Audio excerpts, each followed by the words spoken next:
first before we begin to open up all the other entrepreneurial dimension that people may not know. So who is Omoni Oboli? How will you define yourself to people? Are you an actor, an actress? Are you a producer? Are you a writer? Are you an author? Are you a business person, a wife? Which one? How will you define yourself? And then, how did you come into this acting thing? Yeah.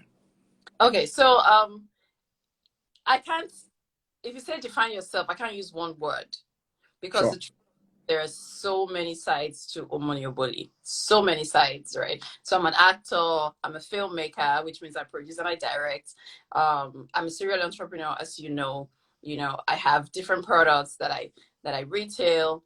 I'm an author. I have a book that I wrote when I turned 40. So there's of course I'm a wife and a mother. So there's a lot of facets to Omoni Oboli as a person. So there's hardly one word that I'm going to use to describe me. But one thing that I can say about me and about my brand is consistency. And that's one of the things that I want to highlight here today.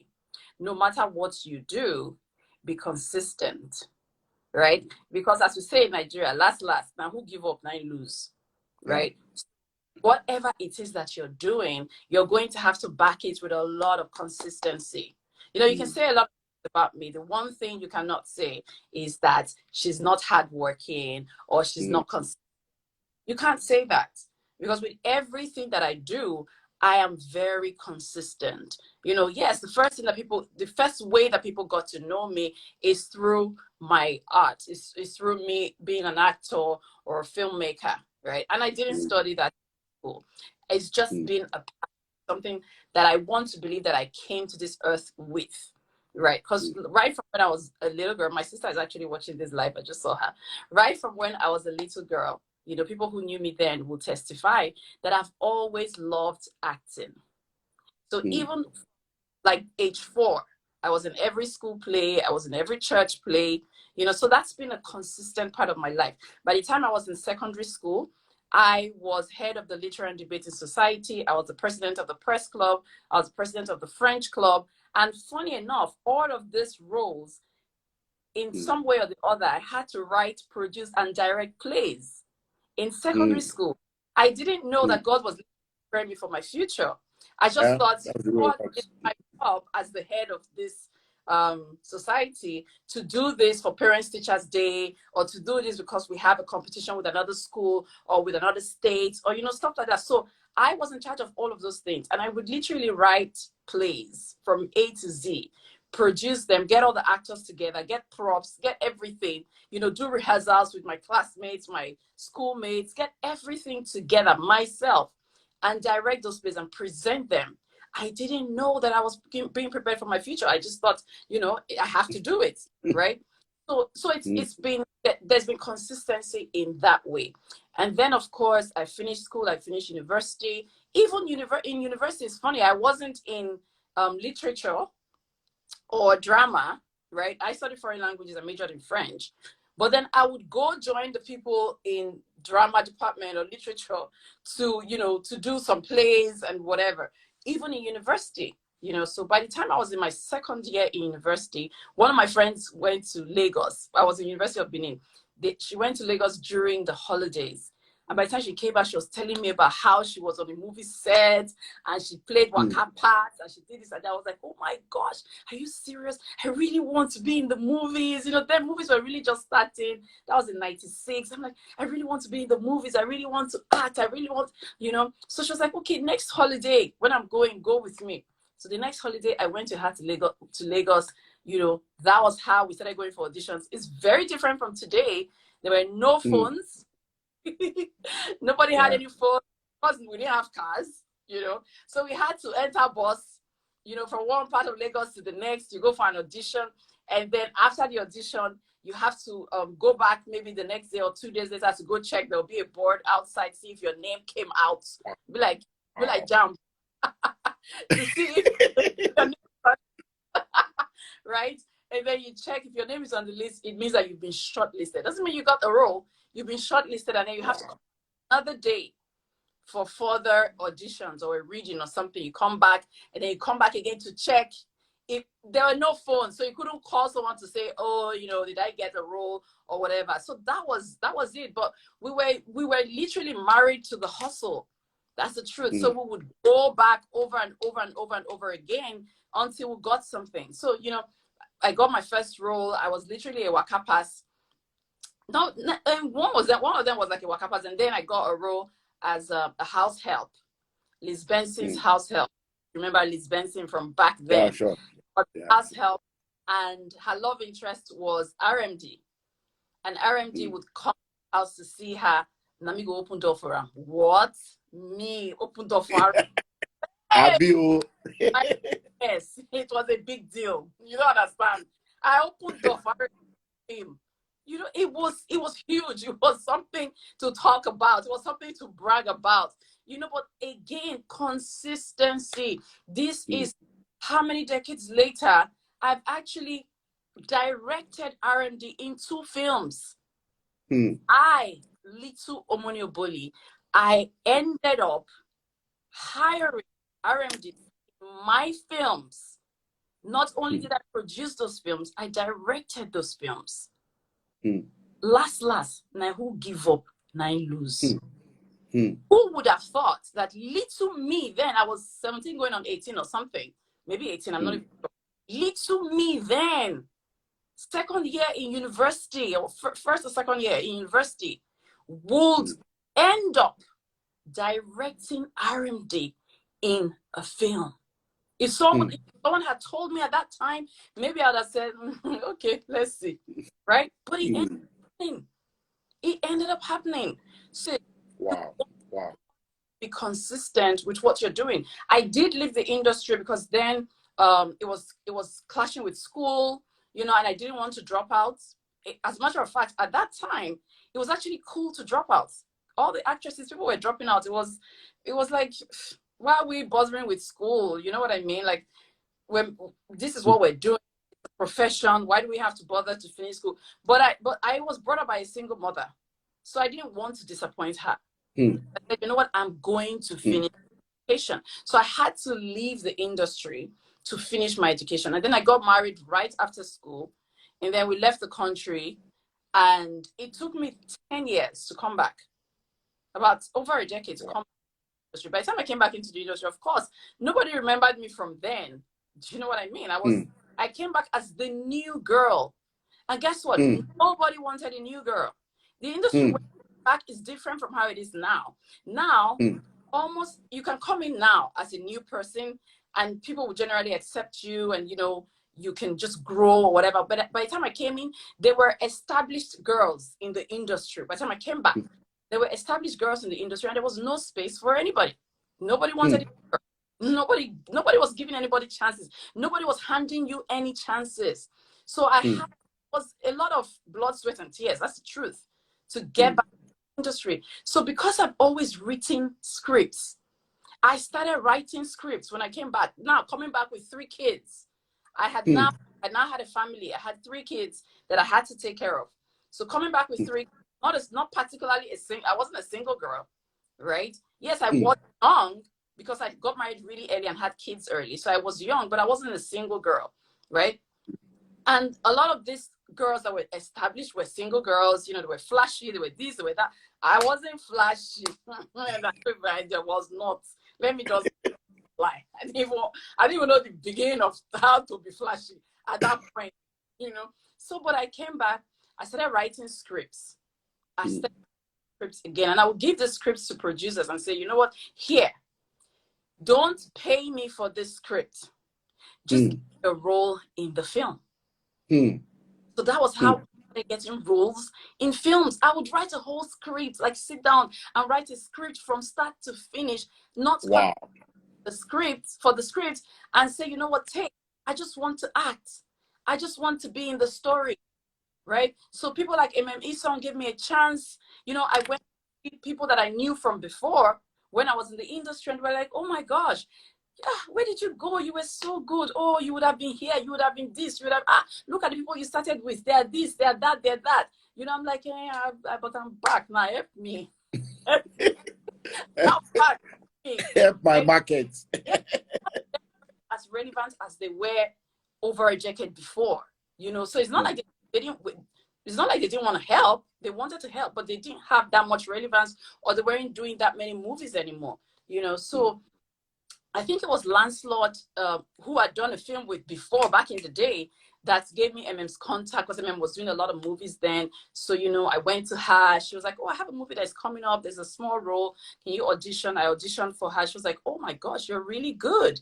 You know what? Don't worry, just wait. That role is too small for you. I said, I don't understand. And see, which one is too small? Anything I go do now. Even now I can pass. Which one is the role is too small for you? Give me anyone. Let me just know that I'm walking. I'm inside this thing. You know, it was difficult. It was really difficult. I started selling food. See, I don't know how to sit down and not do anything. All that time, I was cooking food and taking to offices. That's the truth. I would literally cook food, package it, and take it to offices for lunch. This is me with 3 kids. I had lived in the UK. I'd come back. I would cook food, package it, take it to offices, and go and sell as lunch. Sometimes, you know, after some time, they'd be like, oh, what did you bring today? Just rice and porridge. Ugh, you don't have anything else? Don't worry, it's fine. I don't really want. Hey, I said, I didn't want my food to waste. And days that I would literally go home with packs of food that I didn't sell, and I'll start giving it to street kids. You know, because what am I going to do with all the food? I'm going to have to start giving it on the streets and all of that. And I'm like, what? I need to sell, you know? So I would sell, I would give out food. I would be doing all of those. And then I tried to get a job once. I did get the job, as a matter of fact. It was with an oil company. But then after I got the job and I went for like the final, whatever, they told me I'd already gotten the job. I got back home and I was miserable. You know, I was in that office, big office in Victoria Island. I was there and I was just feeling like, I'm going to throw my life away. This is not what this is not what I want to do. I know for a fact that I do not want to be coming here every single day. I know. So why am I doing this? This is just for money. I mean, because last we had to, right? My husband was doing his thing, but I had to support. I mean, the way Nigeria is today, it's hard for one person to do everything. So I knew I had to support. So I go back home and I said to him, I don't think I'm going to be happy going to that job. You know what? I'd rather have a happy wife than a rich wife. So if you know you're not going to be happy, it's okay. Don't take the job. So I told them that I wasn't going to take the job. They thought it was because of money. Maybe the money they offered me was not enough. They added money. I think they added 500,000 that year. 500,000. Hey, the thing was so tempting. I said, no, I can't. I don't want the job. The person that, you know, it was my sister-in-law that actually gave me the contact that invited me for the exam, because I did an exam. I came first and then I went for the interview. She was so upset. Like, are you kidding me? Why did you let me go through all this? And then you say you want the job. They've offered you the job. Like, even my parents-in-law, they were like, who turns down an oil company job? Like, are you normal? Hey, that wife, our son go marry. But destiny was calling you. I said I can't do it. So once I turned out that job, I just went, I was like, you know what? I know what I want to do. I know I want to act. I know I want to be in this industry. So let me go at it with everything. That was when I really started writing so many scripts and doing all of that. And the truth is, it worked. It worked. It took a while. I'm not even going to lie to you. It took a long time of really trying. And then one day I'm seated in my house. You know, it was in the afternoon, I remember, and some lady calls me and she says she's a costumier in the film industry and she's friends with my other sister-in-law. She's like, oh, Kunle Afolayo is doing auditions. There's a role here that I think is perfect for you. Do you want to come? I said, sure. Where? She said, Ikeja. Ikeja is far. I said, okay. Now? She said, yes, now. The way I flew. The way I flew to Ikeja. By the time I got to Ikeja, audition was over. They have finished. And I say, hey, today, I must do this audition. you know. So I was like, oh, I'm late, blah, blah, blah. They said, anyway, okay, just come. No zeal, nothing. Just come and read. I read. As soon as I read, Kule was like, that's the person I've been looking for. Wow. That was it. I didn't know him from anywhere. I'd never met him before. I did not even know he existed, as a matter of fact. It was like, that's the person I'm looking for. I got the lead role. You don't understand? Not the lead role. He didn't know me. So it's not as if, oh, he's been seeing me and other things. I'd done a few things. Some of them had not even been released. Some of them had been released, you know. So he was like, that's the person. That's how I played the role in Figurine, you know. And then by the time the movie came out, we're like, oh, who is this new girl? Who is this new girl? It's not a new girl. Hey, the Johnny Far. I'm not Sam. He has been here, you know. And then another blessing happened. I was in my house again. Somebody calls me up and says, oh, this is so and so from Canada. Whoa, we have a movie for you. I said, Canada. Hey. This is how this going to become somebody. Okay. You want to use, because they know that I'm an actor, they want to use acting to enter the scam. I was just listening. You're wasting your credits now. Okay, all right. You're a filmmaker, okay, from Canada. I want you to come and do a movie for me in Canada. I say, you try. We're done. When you finish, when you're tired, when your credits has finished, you will stop. Don't worry. Okay. He was like, all right, so I'm gonna send you the script. This is what's your email? I gave him email. That was my own. You cannot scam me. You don't go scam me for email now. With email. Lo and behold, email came. I saw script. I said, this cannot be a scam. This is a well-written script. I not just say a scam. So what he did is not send me the whole thing. Sent me to a point, and I was like, wow, this is a brilliant script. So the guy calls back later and he's like, oh, have you read the script? I said, I've read the script too. He said, yes, so I want you in the film, blah, blah, blah. I said, okay, no problem. But I don't have Canadian visa, so I don't know how it's going to work. It's like, oh, we'll send you, you know, documents and everything so you can apply for visa. In the meantime, how did you get my number, Oga? I don't know anybody for Canada. He said, this story is so weird, that he has someone from his village, not a cousin, but you know how we call everybody from our village our cousin. She has someone from his village that is in the film industry in Nigeria as a crew member. It's not an actor. It's just the crew that, you know, that the guy said he had been on a movie set with me. As you know, he was a crew and I was an actor on that set. Meanwhile, what he said to the guy, because the guy was helping him, he had a car in Nigeria. When he came to Nigeria before, he had a car that he left and wanted to sell the car because he had not come to Nigeria in a long time. So the guy was helping him to take buyers to go and look at the car. So when he talked about the film I want to do, the guy said, sure, you know, I work in Nigeria as a crew. He said, is it everything you do? You want to sell car, you want to do crew? He said, no, he actually is a crew member. So he said, okay, this is the film. I'm looking for a certain type of actress. Someone, this is what his exact words, someone that can be like, what's this lady's name? Stella Damasos. That if crying and all in the movie, people will pity her, but not Stella Damasos. And someone who is easy to work with. Those were his exact. Someone who is easy to work with, that won't give us stress on set. The guy said, I only know one person like that. Wow. And that is Omoni Oboli. The guy is Omoni Oboli. He don't know me again. He did not know. He said Oboli. He said, oh, some lady that she's in the industry, that she's really good at being on a set side, that she doesn't have any problems, she doesn't give problems, she's very... So he went and Googled my name. As I put my name in Google, my pictures came up and everything. He was like, that's the actress. That's the person we want. Do you have her? The guy said yes. Gave him the number. That was how they sent me documents to go to Canadian Embassy to go and get visa. My brother in the Lord.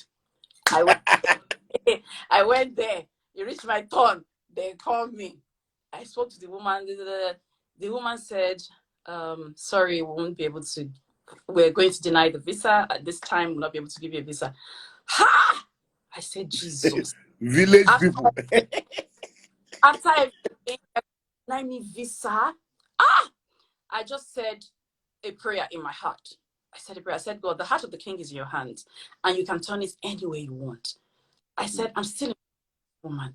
Please change her heart. Then the mom was like, oh, you said so you say you're in the film industry. Which movies have you been in? Because I don't know you. I said, Madam, I've been in this movie. I've been in that movie. I've been in. She was like, okay. So me, I even really, she was a Nigerian, but she didn't know me, you know, because then I was not really a household name like that, you know. This was like maybe over 11, 12 years ago. So I said, well, I like the movies. Even me, I would have loved to act. I watched this woman turn 360 right in front of me. Wow. She like it's the favor of God. I can't explain it. She changed 360 right in front of me. This same person who told me we're not giving you this visa gave me the visa. The same person in 5 minutes. She gave me that. That's God behind the scene. Canada and shot that film, Anchor Baby. So that was figuring, opened me up to the world, and people started to really know me and everything. Anchor Baby put the icing on the cake. And then when that movie came out, people were like, oh my gosh, she's so good. She's this, she's that. That was it. I started getting roles and all of that. And then after that, I said, you know what? I write these scripts. I give them to people, to producers. They call other directors, right, to direct the stories.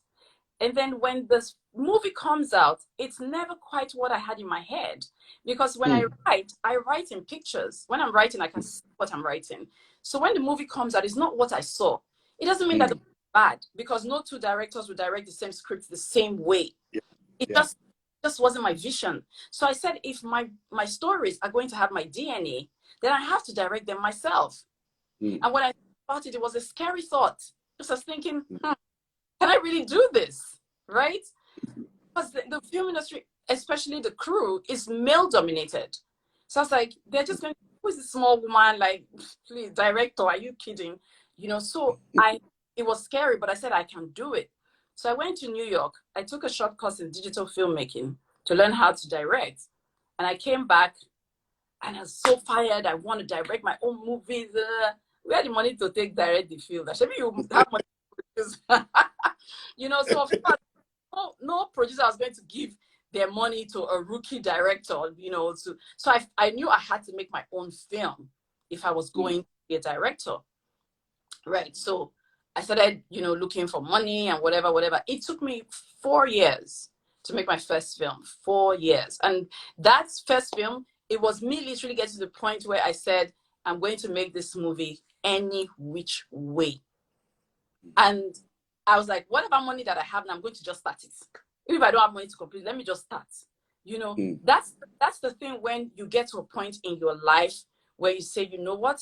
I will do this regardless. I am going to do this. I am doing it, and I'm doing it now. Everything, the universe aligned to favor me at that point. When I started the movie, I didn't have enough money to complete it. By the time I was completing that movie, I had money left over for post-production. Wow. Aligned. The brands that I've been speaking to for 4 years, suddenly everyone came through at the same time. At the same time. When God comes to you, it's your turn. That's amazing. So that was how I started producing my own films and directing. So what I would do is, when I make a film, I don't eat the money. Because if you eat the money to make the next film, I know how I suffered. So I just put it in the next project and put it in the next project and put it in the next project. That was literally how I started making my own films. But through this whole process, giving up was never an option.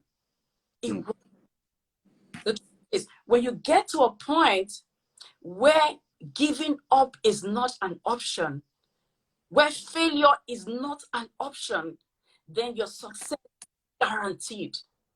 You must get to that point where failure is not an option. Know that you're guaranteed. That's it. Wow. Wow. Wow. This is amazing, amazing, amazing. If you are just joining us, my name is Olumide Emmanuel, and I'm joined today by the phenomenal Omoni Oboli, and we're looking at building a personal brand, sharing a story with us. So if you are just joining us, if you are not following me on my social media platform, you can follow me on Instagram and on Twitter at Olumide Emmanuel, and on Facebook, olumide.emmanuel on Facebook. And if you don't have a copy of this book, you need to get a copy of the School of Money book. The School of Money book is an amazing book that has been a blessing to people all over the world. Money has also helped in pushing the book at different points. And today we're just learning. But let me say a few things, because many times when people listen to this, you are just probably coming to see Money and you are just going through this celebrity starstruck issue, but that's not why we're here. We're here to learn. And as a teacher, I need to help you understand that she has said so many things already. Number one, she has helped us to understand that in building your brand, consistency is very key. You don't want to be someone that is just, up today, down tomorrow. Number two, she's told us the importance of hard work, because the only way where you have success before work is in the dictionary. So you need to be able to work hard. Number three, she has told us something about being very, very strategic, because she said to us, when she realized that she was not, after returning back, she realized that she was not getting an headway. She decided to use her strength in script writing, and she started exchanging scripts for roles. I give you my script for free, just help me, let me just feature. That is strategic.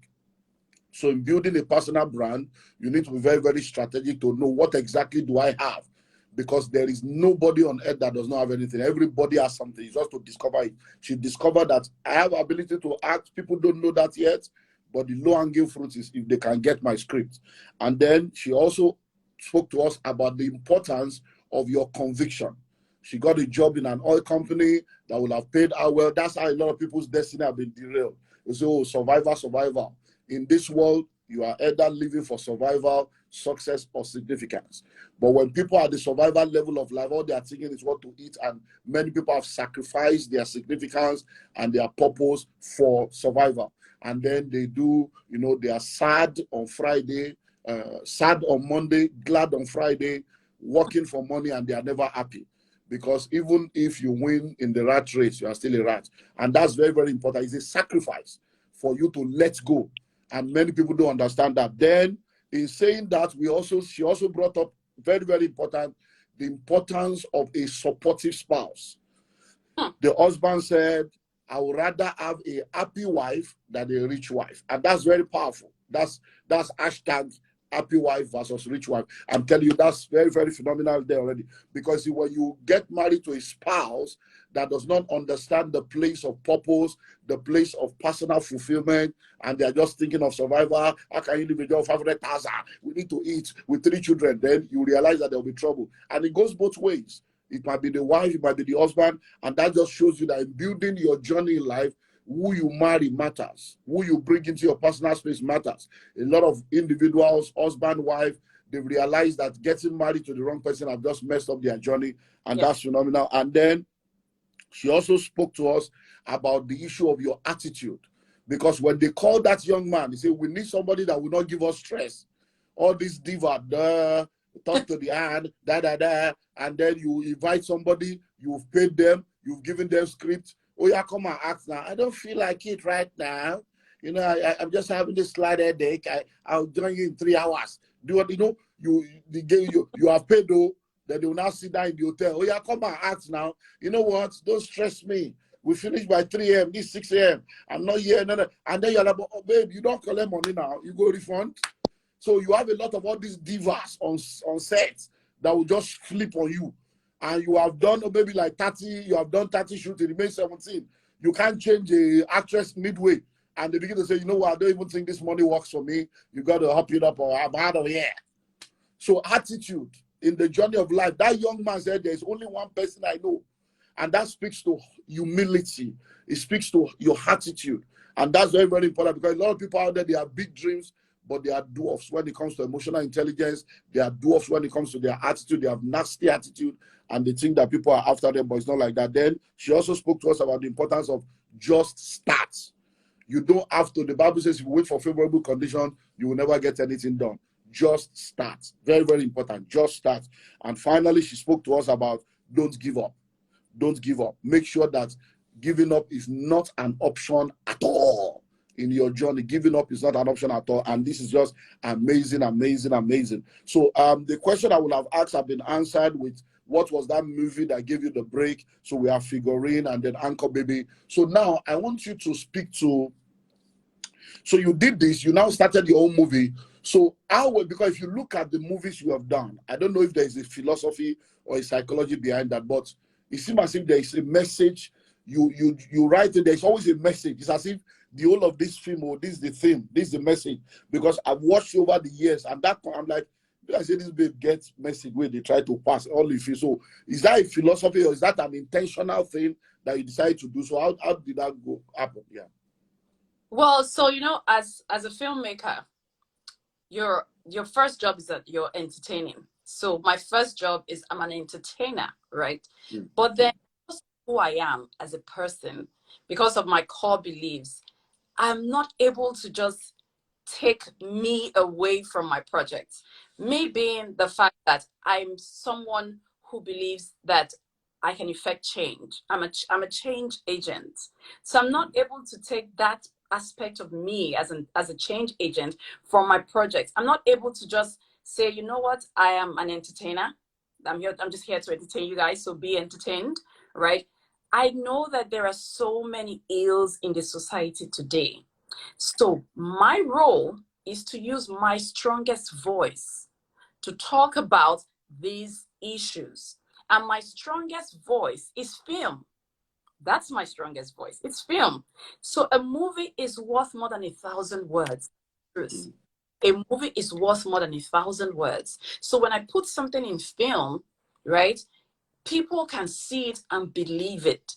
I had a light bulb moment, you know, many years ago before I made my first film. I was in the kitchen with my maid at the time. And, you know, we're maybe cooking or something. I don't remember what we're doing exactly. And then she started to tell me a story. I said, where did you hear that? She said, oh, mommy, I watched it in a film. And I looked at this girl and said, you watched it in a film and you're telling me like that's what happens. It's law. I saw it in a film. This is it. That's how people behave. That's what people do. Because you saw it in a film. So for me, that's a bold moment. If you want to effect change, if you want to change behavioral patterns, put it in a film. So that's why I started to make films like, you know, Wives on Strike. The first Wives on Strike was talking about the marrying off of an underage girl. How a group of local market women came to fight the government, fought the government to a standstill to stop the marriage of underage girls, to make sure that the Child Act laws. The truth is that movie, I have been on so many platforms, even internationally, because of that film. Yeah. Because of the message in the film. And then the Wives on Strike was talking about domestic abuse. A man beat his wife to death, and all the women said, you know what, this has to stop. Those are that we're experiencing in the society today. I mean, at the case of this other musician the other day, right? Yeah. So that is happening. For me, if one person only changes because they watch my film, then I didn't only entertain, I effected change. I remember when Wives on Strike Part 1 came out, people were saying, it was crazy. People were sending me messages from all over the world. Northern girls were sending me messages. Northern girls, there was someone told me they were in a hall in Kano when this movie was being played. And then the girls started to like literally shout in the hall, tell them, these men in Kano, these are girls that are wearing hijab. Tell them, these men, blah, blah, you know. There was ones were showing in Lagos. I think I went to do a meet and greet. A member of the House of Reps from the North came to me afterwards. That was such a brilliant movie. Like, you know, people really need to see this. They really need to see. No, so for me, it's not just about entertainment. I will entertain you. I will. Best believe that my movies will entertain you. But at the same time, they're going to educate you.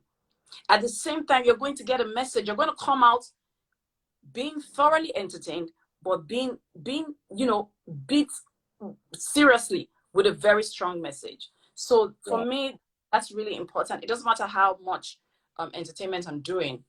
I have to have something, a message that I'm pushing as well through my movies. Wow. So let's speak to you. You realize, okay, I'm acting. I want to go into directing. You went to New York. Is it New York Film Academy or just any other? Okay. So you went to study, and I know you are a studious person. I know you read a lot. I know. So how important is personal development? Because many people, I know that a lot of people see because people may not know your transit. They see you now, oh, money, oh, flashy, oh, They see the international money that is bling bling. And they don't know that behind that there are some depth of, God, depth of value, depth of development. So how important is personal development in your journey? Because I see a lot of people, they have great dreams and great desires, but not great discipline to develop themselves. And when you really see that, you shallow now. You don't even know what you're talking about. Yeah. So there's no depth. So even when the opportunity now shows up, they don't have what it takes to possess that opportunity and also to be able to be consistent. So you are like, okay, you have done it once. It's a mistake. Let's drop this person.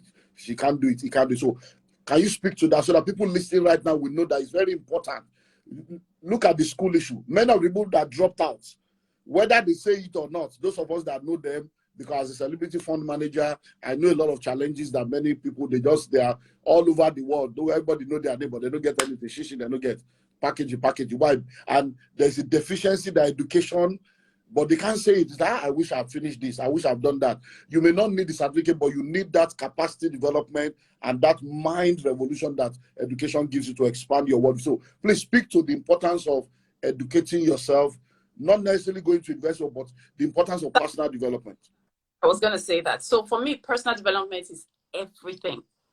It's everything for your personal brand, for your business, whatever it is that you're doing. Because the truth is, you can only go as far as your mind can take you. That's it. You can only go as far as your mind can take you. So if you're not growing your mind every single day, you're going to stagnate. As a matter of fact, you're going to start going back. You're going to regress. So you can only go as far as your mind can take you, which means that your personal development is everything. Every single day, I make time for my personal development every day. No matter how tired I am, no matter how busy I am, if I don't have time, it might be 5 minutes. I might literally do my personal development in the shower. I must listen to something every day. My ideal is 30 minutes, but if I don't have enough time, I can do 5 minutes or whatever. I can listen to it in the shower as I'm brushing my teeth, as I'm getting ready to run out, so when I'm shooting, really, there's no time, you're barely getting sleep, right? But I'm doing it as I'm taking a shower and getting ready, because personal development is everything. You have to learn from the people who are ahead of you. See, anywhere you want to go to in life, someone has been there, done that. Someone is there right now doing that. Success leaves clues. That's the truth. You don't have to have a mentor in terms of someone who's with you and speaks to you on the phone. And people are mentoring you without you having ever met them. There are so many people that have mentors that they've never met, that don't know them. They've never met them, but they're their mentors. But a lot of people are waiting till you can have Mr. Olumide as your personal mentor. Then you know that, okay, I have a mentor. How about you're following everything he's doing? He's your mentor. How about you're buying his book? He's your mentor. How about you're attending his seminars? He's your mentor. Like, I still pay for seminars. I pay for online seminars. I pay for those things. See, the truth is, wherever I want to go now, and I have my own dreams and goals, see, if you're here and you're looking at me and thinking, wow, she has arrived, I never start to. The journey is still far now. We are talking dollars and pounds, not the naira level. Arrive anywhere. Are you people understanding me? I'm just starting. So where I want to go, there are people that are already there. There are people that have been there, they have done that. See, they don't even have to know me. They are my mentors. They don't know. I'm following them. I'm reading their stuff.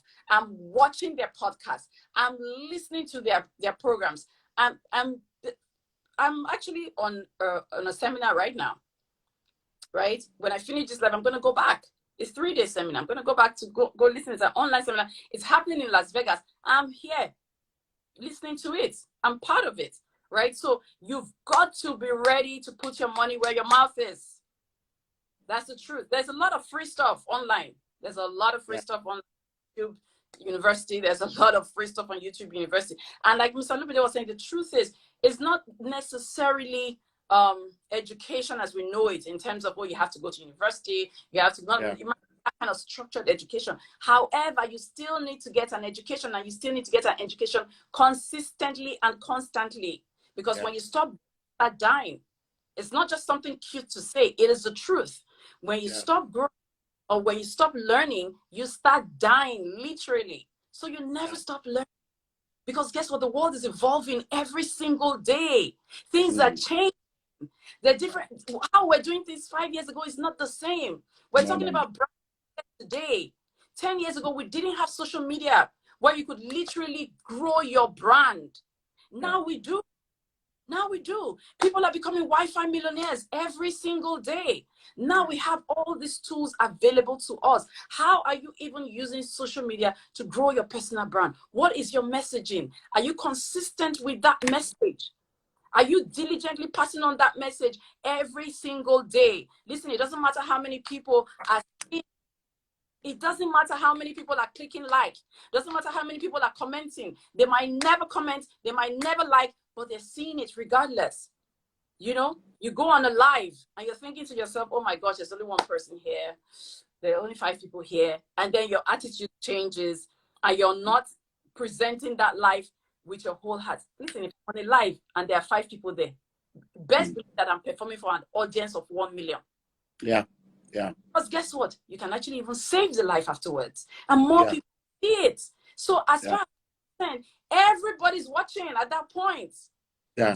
I am literally giving my message as if I have 1 million people watching, even if it's just 5 people. So we have social media now. It's an amazing tool to use to build your brand. Internet is an amazing tool to build your brand. There are people watching us right now from New York. There are people watching from Switzerland. There are people watching from South Africa. There are people watching from all over the world. Yeah. That is the beauty of social media. The world is literally now a village. So guess what? There are people in South Africa who are my village members. We're in the same WhatsApp group. Yeah. As partners, but I've never met them. Someone just said Tennessee, Canada, right? People are watching from all over. So the world is literally a global village.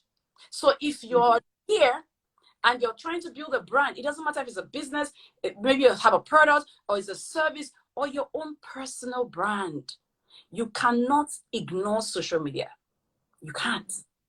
It's so important. It doesn't matter how big you are, doing whatever it is you're doing, you cannot ignore social media, because literally everyone is on social media today. Everybody. So you've got to get the messaging right. Who are you? What do you want to say to the world? What is your story?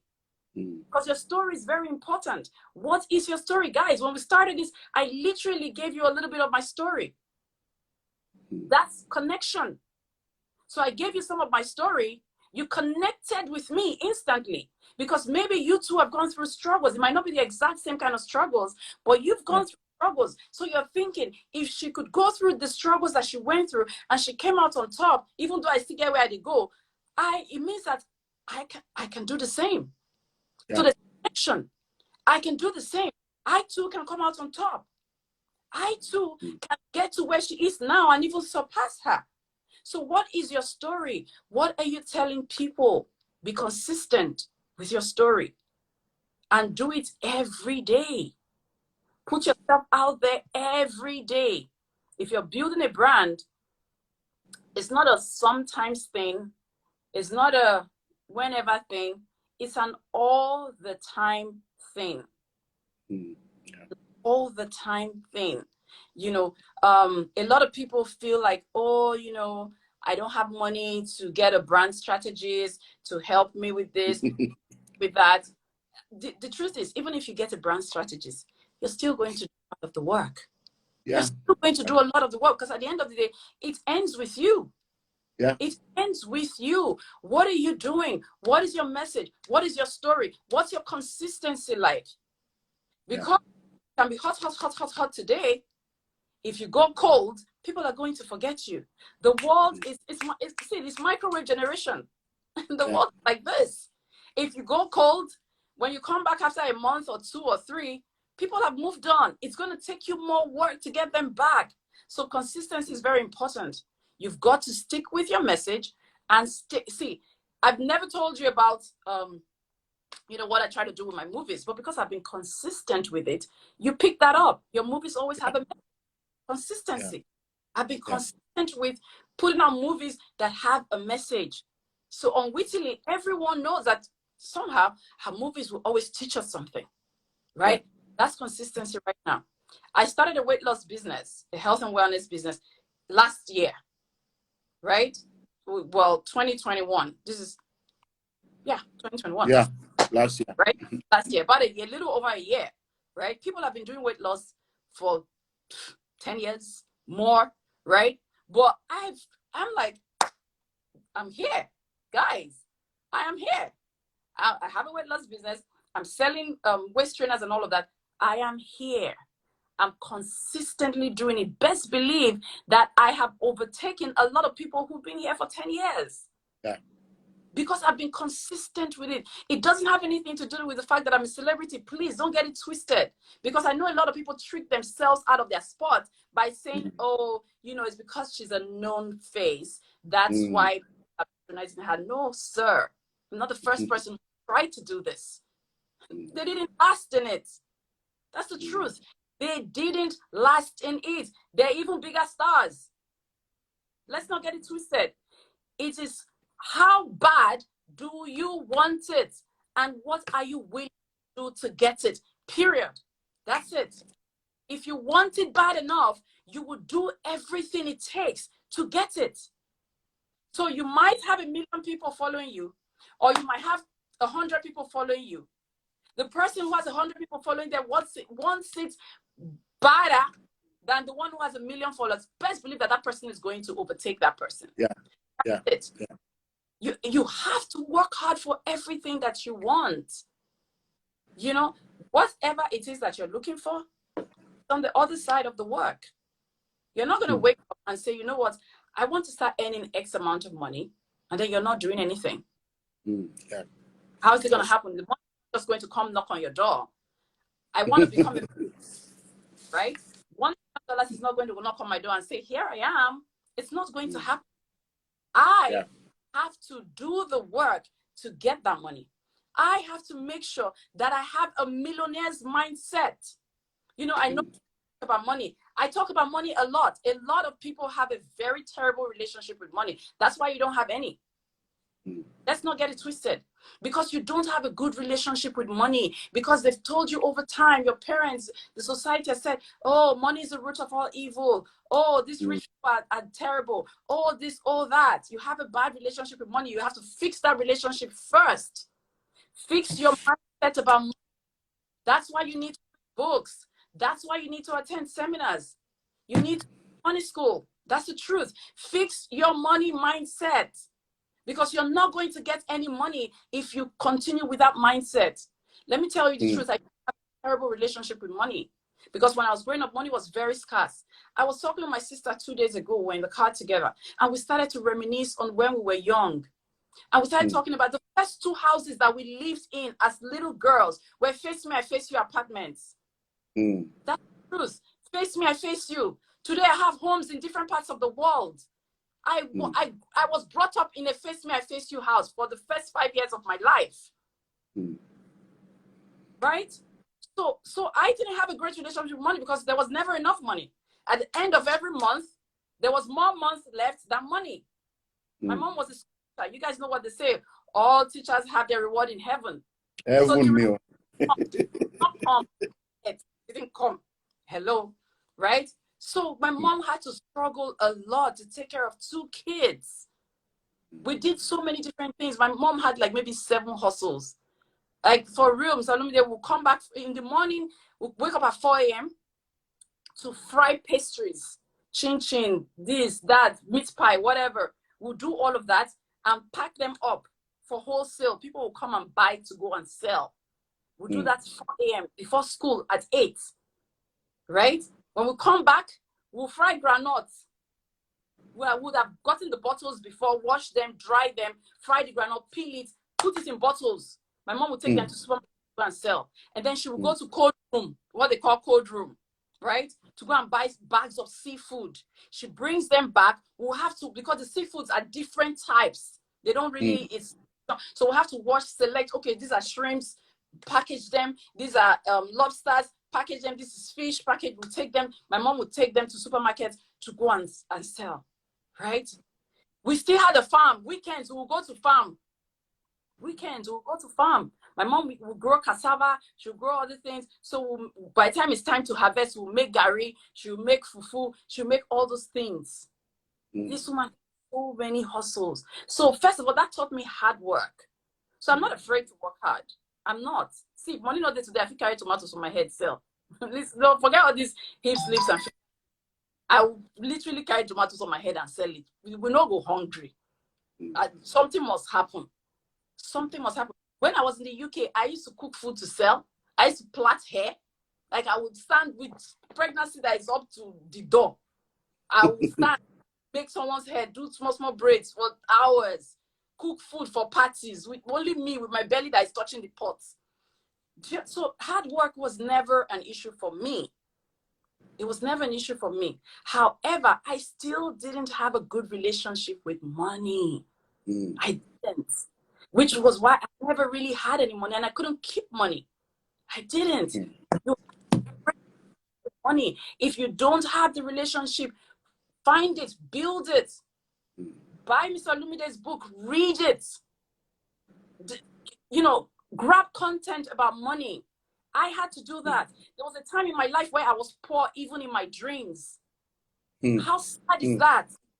Your dream is where you live now. Abi? Reality.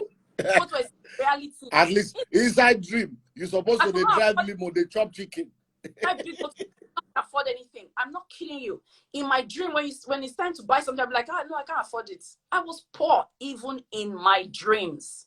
So the got to change your relationship with money. I had to wake up one day and say, you know what?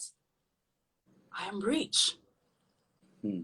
Money answereth all things. That's what the Bible says. Money answereth all things. So listen, maybe you don't want money for yourself because you don't like luxury. I like luxury. I grew up with luxury, but I love it. Hello.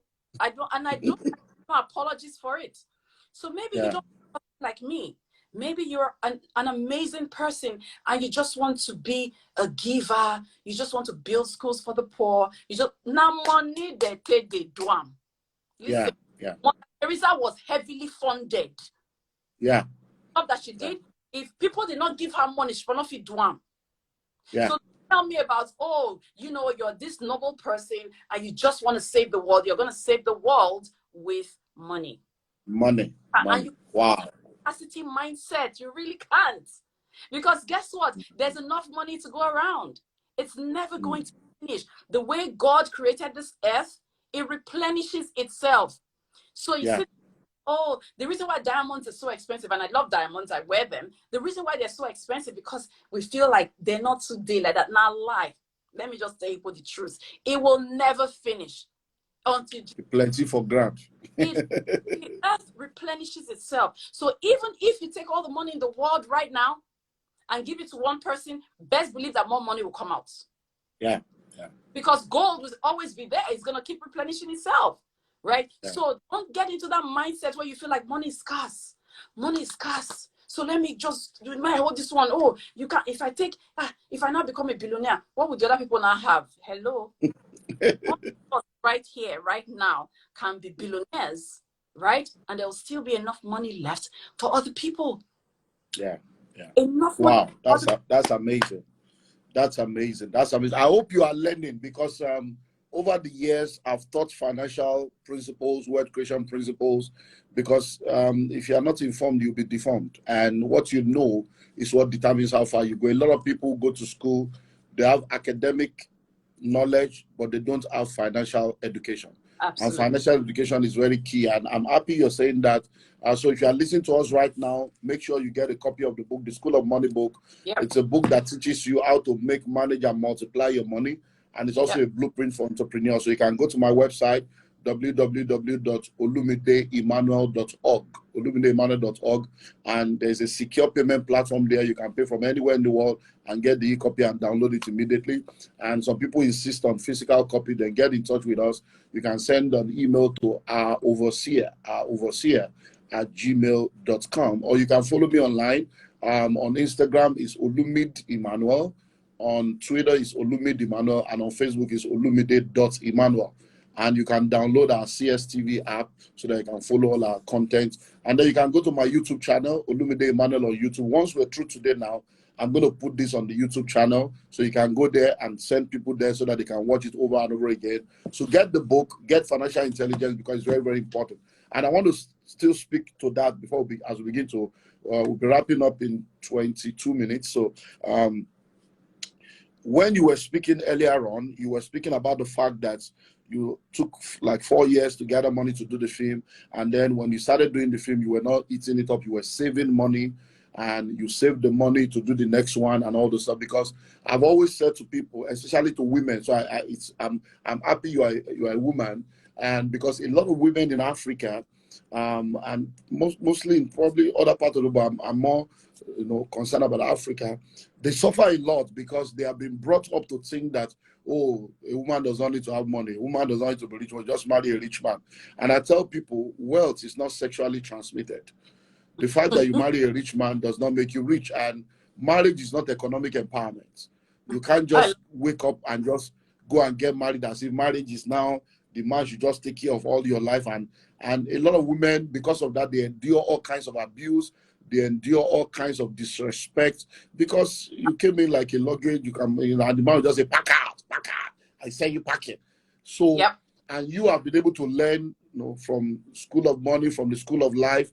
You've been able to learn, and you've not only been able to understand the importance of financial intelligence, the importance of saving, but you've also opened up multiple streams of income. You are writing, you are selling, you are doing this. So I want you to speak to women specifically. Yeah.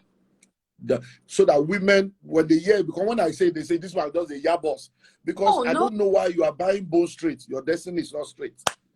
You are buying bag and shoe to match. Your destiny is not matching your bag. You don't even have the money. Because many of the celebrities I manage, I'm like, babe, relax now. You don't get money. I know people are expecting, but why don't you just, when you might think you don't have the money to do all these things. The expectations of people will never stop. Stop living your life for people. Build something that will last. That after all is said and done, you will know that you are not hungry. Instead of everybody thinks you are okay, and then you are borrowing money, you are packaging, you are buying Tokumba, you are putting international label. The worst thing you can do to yourself is to have fame without fortune. That's the absolute worst thing. To have fame without fortune, it's better not to have fame. Just day your day. Do not have fame without fortune. I mean, we have a lot of events that happen and all sorts. I was talking with a friend today, and I said to her, hey, I feel sorry for Nollywood girls. In the last 2 months, the money where they don't spend, because there's been several marriages, there's been events and all of that. Everybody wants to look good. Everybody has to look good. So for those things, I said, the money where they don't spend. Hey, I feel bad. I feel sorry for them. And I'm saying this from a good place, right? A lot of people still have the need to be out there, to be relevant, to show like where I'm here so that people can see you and maybe give you jobs and all of that. So I'm saying it from a good place. However, you need to understand that you have to have multiple streams of income. If you're focusing on just that one thing, you're just acting. When the jobs don't come, what happens to you? My friend and I, Ufoma McDermott, 2 weeks ago, we sat down and we said, you know what, let's just be stupid. And, let's say how much does the average Nollywood person earn monthly? Okay, multiply it by 12, so we get a yearly income. How much do they spend? If you don't have something else you're doing, it's not going to add up. Yeah. It's not going to add up. You're literally going to be very broke, but try not to look broke. It's a very difficult task. So this is not a conversation for Nollywood. This is a conversation for everybody. This is a conversation for everybody. You can't say, oh, you know, there's this one thing that I'm doing, you know, and that's it. You're going to focus on just that one thing. There's a power in focus. Don't get me wrong. There is a power in focus. And what you do is make sure that one thing is solid, is standing strong first. Yeah. Take one thing, let it stand strong. And then you can start something else and add to that. Because the goal is to make sure that our passive income is equal to, or it surpasses our end income. That is the goal. That your passive income is either equal to or has surpassed your earned income. That you can literally make a living from your passive income. Because at the end, you can lose your job. If you lose your job today, there's no money coming. If that's all you're focused on, your end income. Or if you lose the ability to act today, if all your focus is on your end income, there's no money coming in. But if you have a passive income, right? Maybe you have some investments, or you have certain things that you've done that's bringing money constantly, that money never stops. That's money that your kids can literally inherit, even when you're gone. That's money that will keep coming every month. You know, but people, when you say to people, you know what, you need to start thinking about investing and start planning for the future, and you need to start saving, they're saying to you that, hello, madam, you're saying it now because you get small money, don't touch your hand. It's not it. If you can't save 1,000 naira, you cannot save when you earn 1 million naira, period. Yeah. Because big money is a problem. Trust me, when the money they come like that, big thing can't enter your eye to spend. Yeah. So, but the fact that, oh, because you have money, that's why you can save small. You need to know that at least 10% of everything you earn is not yours to keep. Yeah. At least 10% of everything you earn, you're saving it. And when there's a good nest, you take it and you invest in something credible. Not something you're going to lose money on, something credible. So before you know it, every year you're taking that little nest that you saved, you're putting it into something, and that starts to earn you passive income. See, women, I don't know if you saw what I posted on my page a few days ago. I said, I can't remember how I said, I said, dear woman, hustle, you get why. That's exactly what I wrote. I said, dear woman, hustle, you get why. While we were on set in this film, a lady, you know, I went to a community to shoot, and I decided, no, let me empower the community. Instead of bringing extras from outside of this community, let me use them as extras. So they earn that money. At least we're shooting in their community. Let them earn money as well. So them as extras. There was this pregnant woman. She was an extra the day before. The next day, we were still in that same community shooting. Someone that saw a little boy less than 4. He was 3 going to 4. Saw him with marks on his back, like very bad scars all over his back. The most gorgeous little boy ever, very light skinned. So his whole back was filled with red marks from top to bottom. So one of my crew members saw him and said, what happened to you? Because he had a shirt over his body, but he wasn't wearing the shirt. So she could see the marks. What happened to you? Who beat you? Is it your school teacher? No. Who did it? She says, my daddy. What?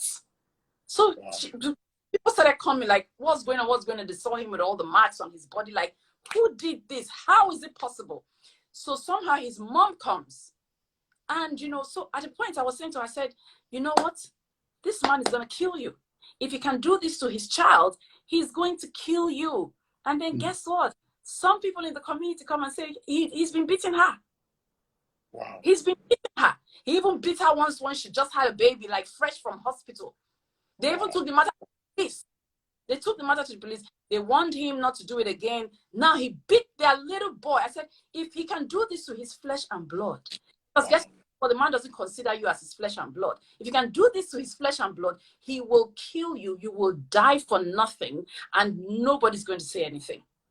I said, you don't have sense that it's time for you to leave this man and go do something. She was like, where will she go? She doesn't have any to go. She doesn't have any. How will she feed her children? I said, you're a lazy bagger. I was so, I said, you are a lazy bagger. Where will you go? Or you'd rather die than go for something to do? No, people, they fry pop for road. No, people, they fry buns. Are you kidding me? And then someone said, oh, she knows how to make pastries. I said, you know how to make pastries? You're sitting down, holding hands and getting beaten. Your little boy bruised from head to toe. We had to take the matter to the police that day. I'm like, you know what? I said, I'm going to get your husband fired. I said, when he's fired, do you know what's going to happen? You're going to leave him, because the reason why you're with him is because you don't have anywhere to go, because he's giving you money to do the things that you need to do. I said, so when he's fired and he doesn't have any money, then you will go before he kills you. Because the one that just came from the hospital, people literally had to hold him. Like, woman, when he just born. Her body just born. But she feet died. She feet died. I said, listen, don't be lazy. How did a man do this to your child that you gave birth to? You carried this boy for 9 months. The most gorgeous. I have the video. I can't even post it. The most gorgeous boy ever. So cute. You carry this boy. The woman is so pretty. The boy has colored eyes. As in, some people now just poverty they do. They just give that woman those children small money now. They be like Africa. Yes, so it go shine. You're literally mortgaging your life, and you could die because this man is the one giving you money. So women hustle, you get why. You know, when you say that marriage is not an investment plan. Yeah, it's not. Anything can happen. The man can be the most amazing man in the entire universe. But guess what? Anything can happen. Yeah. He could literally lose his job, or his gets messed up. One wrong deal, you can go from Banana Island to Ikorodu. Life, yeah. Wrong deal. I'm not kidding you. It's happened so many times. One wrong deal. You see that Banana Island house, it will be taken from him. Yeah. Because of course the banks have to get their money back. Yeah.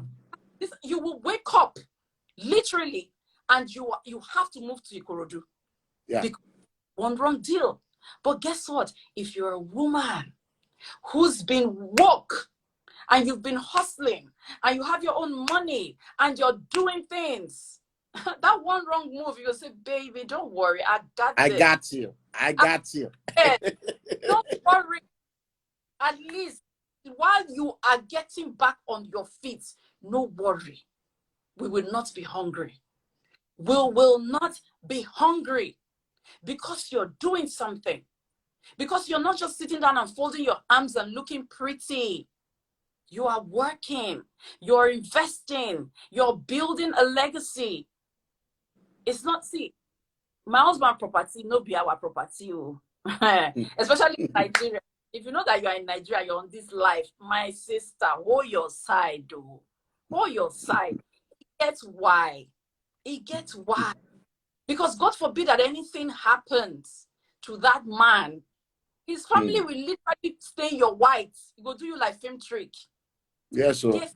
And listen, you can go to court. So while you're in court for the next 5-10 years, hunger will be catching you and your children. So the truth is, we need to make sure that as women, we're not docile. We're not sitting in one place. And if you're here and you're not married yet, and you're maybe dating or you're courting someone, and he's giving those tendencies of her, because my wife will not walk. My wife will not also run. Fire on the mountain. Run. Warning signals. That's that waiting to happen. That's the truth. It's a disaster waiting to happen. If you're already inside and he's doing, I know my wife will not work. My sister, find something that you are doing. Maybe you don't need to know. Last. I'm not telling you to, but maybe find something online that you can be making money from or something. But please, whatever you do, never just sit down and fold your hands and not earn an income. You have to. Wow. Thank you very much. As we begin to wrap up, I want us to wrap up on, because yes, I'm a businessman, but I'm more of a pastor and a minister of the gospel. And I know that in this part of the world, religion has messed up a lot of people because because of the survival level in Africa, many of the supposed churches or whatever, it's all about God wants you to be blessed. God wants you to be this, because it's survival. And they're just trying to prey on the survival of the environment on people. But because of that, a lot of people have also gone to the extreme of rejecting God in the name of rejecting church, because they equate God with church and God with men of God. And the fact that there are fake churches, fake men of God, people now think that they can do without God. But so in closing, I would like you to speak, because most of the time when we are on secular platform just doing stuff, but as kingdom people, we can't deny who we are. So how important is the place of God? I'm not talking of church. The place of God, the place of having a relationship with God, bringing God into what you do, prayer and all those stuff. How important is that in the journey of life? Because a lot of people don't know people. They don't even know that people have their personal work with God, because they are not a pastor. They are not flaunting it on their head. They just think that, oh, I can just do it. And people are trying to become self-made men. And I'm asking myself, you are not self-created. How can you become self-made? So let's wrap up with that. How important is the place of having a relationship with God in your journey of life, so that you can encourage people to begin to rethink about eternity? Let's close with that. At the end of the day, God is everything. Everything. You know, I always say I am one with God, and God is everything. Because I mean, if you heard my story from the start today, you would hear many times where literally God had to intervene. And that's a daily occurrence. It's a daily occurrence. You know, I every day I say my prayers, I read my Bible, I do my affirmations and my declarations. And these things are me talking to God. Me talking to God, me putting his word out there. Like literally, you said you will bless the work of my hands. You'll forget work, Sha. You get work, because it's not going to wake up and bless the air. You have to have the work that he will now bless. Right? So I say, you said you will bless the work of my hands. So yes, we're talking about money, we're talking about hard work, we're talking about all of this, but there's a place where grace comes to play. And this is the grace of God. You can't deny it. You can't deny it. It's very hard for me to say I'm self-made. It's such a difficult phrase for me to use. I literally feel like I'm blaspheming if I say that. I'm self-made. Like my angel is literally going to knock me on the head and say, "You did, Chris? Are you all right like this?" Like it's like something's wrong with you. Are you forgetting where you're coming from? Right? So yes, there's a place for work and doing all of those things that you do. However, when God's hand touched the thing where you did do, see, I literally everything I touch turns to gold. It's not so amazing. It's not because I'm the hardest worker. I work hard. Please, let's not even go there. I work super hard. But I'm not the hardest worker. People, they carry the bricklayer. They're working harder. The bricklayers work harder than me. So it's not because I'm the hardest worker. It's not because I'm the smartest. However, even though I'm smart, it's not because I'm the smartest person. It's because I know the place of God in my life. I know that, yes, I'm not perfect, but I have a perfect God. I'm not perfect, but I have a God who loves me regardless, because love covers a multitude of sins. So yes, I'm not perfect. Yes, I have my flaws. Yes, I have my sins, right? But I serve a perfect God who loves an imperfect me. Because I'm saved not because of my works. By grace through faith, right? So God has, see, the place of God, we cannot overemphasize it. We really cannot overemphasize the place of God in our lives and the need to have a personal relationship with him. A personal relationship with him. I'll say it over and over again. Because yes, like you rightly pointed, pastors have disillusioned a lot of us. They have. That's why you hear people saying, the God of so and so, hello, please. Hello. How is it the God of Adeboye? Waiting to me. He's my God. He's my father. I can literally call him on the phone if I want to. He's my father. He's not the God of my pastor. He's my God. The same way my pastor talks to him is the same way I can speak to him. The same way. He doesn't love my pastor more than he loves me. My faith makes me know that he's my God. Right? So I'm not going to pray to the God of my pastor. I'm going to pray to my God.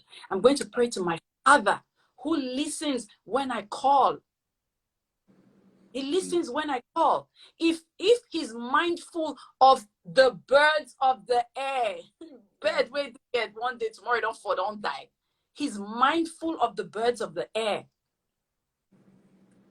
They're not talk of me, a whole human being that he created in his image and likeness. I'm his own child. So the truth is, he's mindful of me. Who am I that he's mindful of me? But he is. Yeah, he is. Yeah. His love. I'm confident of his love. I'm confident. I know that when I call, he will answer. Man. It's just the way a little kid is so confident of their parent. Yeah. So they know that anything happen now, mommy, she'll come and she'll save you. It's the same thing. That when the life will happen, that's the truth. Yeah. Not one proof, soundproof, whatever proof ourselves. You can't trouble proof yourself enough. Life will happen. But you know that when you call, he will answer. Wow. So all your SOS messages, listen, he's hearing it. He will move mountains for you. Like he will send 10,000 angels for you. There's been situations in my life where I knew without the shadow of a doubt, So sometimes I was saying to a friend today, she's actually on this live. I was saying to her today, I said, I'm weary about associating with certain people because from experience, I know that certain people, when they do things for you, they want to take the glory. And I want to give you the glory. I know there's a place of thank you so much, sure. That, but don't put me in the position where I have to now start feeling like without you, I would never be where I am in life. Without you, God has been the one. He's the one that orchestrated even me and you meeting. That's the truth. If we didn't orchestrate, we won't even meet. So the truth really is that God comes through for us so many times. But we have to have a relationship with him where we trust, where we know that when we call, he will answer. And guess what? If he doesn't answer the way you want him to answer, it doesn't mean God. Answered. And it's not over. It's not over. Yeah. So you're right now, you're asking God for something that means so much to you. And you're just wondering, why is he not answering me? Why is he not doing this thing? Maybe the answer you're looking for is not his answer. Or maybe it's not time. Because the truth is, ask God for things, he sends it immediately. The thing is that he doesn't tell us the waiting period. Yeah. So you don't know how long to wait for it to physically manifest. That's where people get weary. That's where people lose faith. That's where people lose hope, right? But he sends it. But you've got to keep the faith. You've got to be there. You've got to know that he will pull you through it. It might not be the exact way that you want. I was in a situation once many, many, many years ago, and we were just praying. My husband and I were praying, and it just wasn't happening. Why is our own different? Why is it happening? Guess what? God took us out of that situation in a completely, totally different way from what we wanted. When he took us out of it, it wasn't what we wanted. And we're like, what we prayed for. But guess what? Many years down the line, it was exactly what we. He took us where he wanted us to be. At that point, it didn't look like an answer. That's why the Bible says all things work together for good. All things. The truth is, When something is happening, you're thinking and you're wondering to yourself, how is this good? You said all things will work together for my good. Where is the good in this? I lose my mother that I love so much. Where is the good in this? Like, she served you all her life. How is she just going to die so untimely? Where is the good? You promised me that all things will work together for my good. Where is the good? Take 1 year. You might take 2 years. You might take 5 years. It might take a decade or two. One day, you will see the reason why. One day, some good will come out of this thing that was so horrible. Because guess what? His word can never return to him void. It's not man that he should lie. So if he said to you that all things will work together for your good, best believe it, because it will. It absolutely will. So yes, I am one with God, and God is everything. It's everything. Everything. Thank you, thank you, thank you. You have heard it all, because as a minister of the gospel, one of the challenges I've seen in Africa is that a lot of people confuse Christianity with religion. Christianity is not a religion. Christianity is a relationship with God. God created the church, but God is different from church. A lot of pastors, a lot of ministers have messed up people and made them to become confused as regards to the love of God. So if you are listening to us right now, I know a lot of people have this negative mindset about church, about ministers, and they transfer that to God. No, no, no, you need God. And when you know God for yourself, it will connect you with the right church, the right pastor. When you know the truth, you can easily detect a lie. Absolutely. When you have the Spirit of God on the inside of you, you will know that, no, this one is not God. No, that's not God. No, that's not God. And that's why I don't want people in this generation to miss it, thinking that, oh, all this pastor, all this church. No, no. You can't throw away God just because church has messed you up. You can't throw away God just because a pastor has messed you up. God is ever good, and he loves you no matter how bad you think your life is, no matter how terrible it is. He loved you before you even knew what sin was. Before you even knew you were bad, he had loved you. And nothing can change his love for you. So if you need to have a relationship with God, want to develop your work with God, contact us. Let's see how we can help you. Wherever you are in the world, there are good people, good churches, good ministers of the gospel all over the world that God has raised. And once you connect with him, he will connect you with the people that you need to connect to. So, Omoni, thank you, thank you. So one day we need to do physical one. Whenever you are coming to Nigeria, just let me know like 3 months in advance. We will now do a meeting. Only women, who just me and you speaking to women. That would be amazing. So it will be school of money for women with Olumide Emmanuel and Omoni Oboli. So just let me know 3 months in advance, 4 months in advance, so that we can fix something and bring women together and empower women, because I'm not happy with all these women. I say, look, go and make money. You can't just sit down. A lot of men are going through untimely death. A lot of men are going through high blood pressure, too much stress, because you have to take care of the woman is not bringing anything. You have to carry load, carry this, carry that. So, and a lot of women don't know that it will affect a lot of things. So we need to empower women, and I'm passionate about that. So when you are coming, let me just know months in advance so that we plan something physical to help the women.